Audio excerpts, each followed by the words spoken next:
puffins on the right hand side of the boat there. There's 3 or 4 of them there.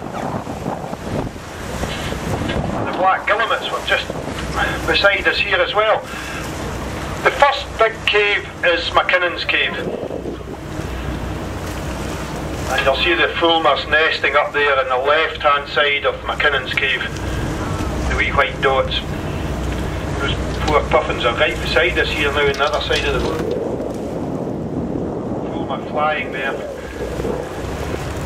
But the cave is named after the legendary Irish giant Fingal. And these stories about Fingal the giant and Oisin his son. Oh, where am I? Too early. MacKinnon's cave, when you go into Iona Abbey, on the left hand side of the communion table you'll see the effigy of Abbot John MacKinnon. It's the Monday morning feeling, eh?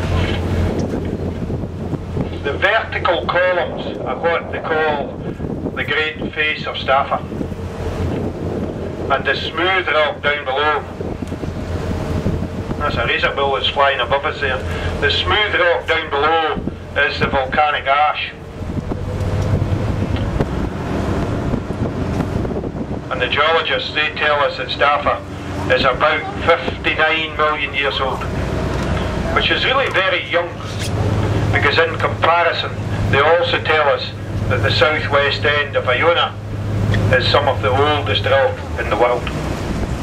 The small cave is the boat cave, and there we are right beside Fingal's cave.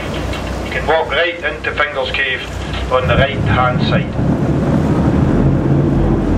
And standing in Fingal's cave this morning and watching the waves and listening to them, you'll hear what Felix Mendelssohn heard all these years ago, the eternal surge of the sea.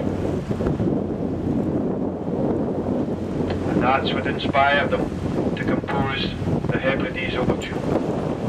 There's no doubt about it. When you're in there this morning, you'll hear it.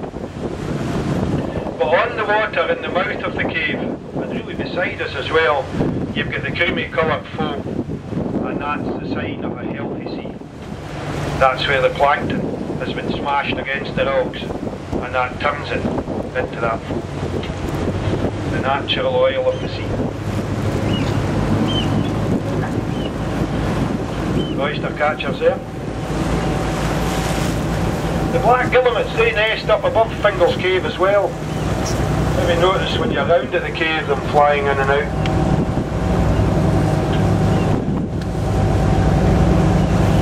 And the cave's named after the legendary Irish giant Fingal. There's a gannet coming over us there as well. And these stories about Fingal the giant and Oisin his son, the stories were written by James Macpherson, the Gaelic scholar, way back in the 1700s.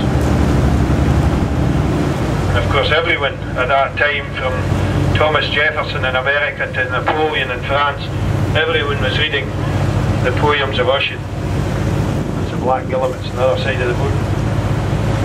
Staffa is the same rock formation as the Giant's Causeway in Northern Ireland. That's the Basalt column. And when you walk on them, you'll see they're nearly all 5 or 6 sided, and they're freestanding. And today the island is owned by the National Trust for Scotland, and they look after it for the nation. So once you get off the boat, you just go up the first few steps, turn down to your left, and that puts you onto that pathway to the cave. Nice and dry this morning, it's really easy walking. So you stay below the cliff to get to Fingal's cave. And then, if you want to see the top of Staffa, and especially get a chance at the puffins, then up the stairway onto the top. Once you get onto the grass, turn to the right, and you walk up to the green hill that's ahead of us.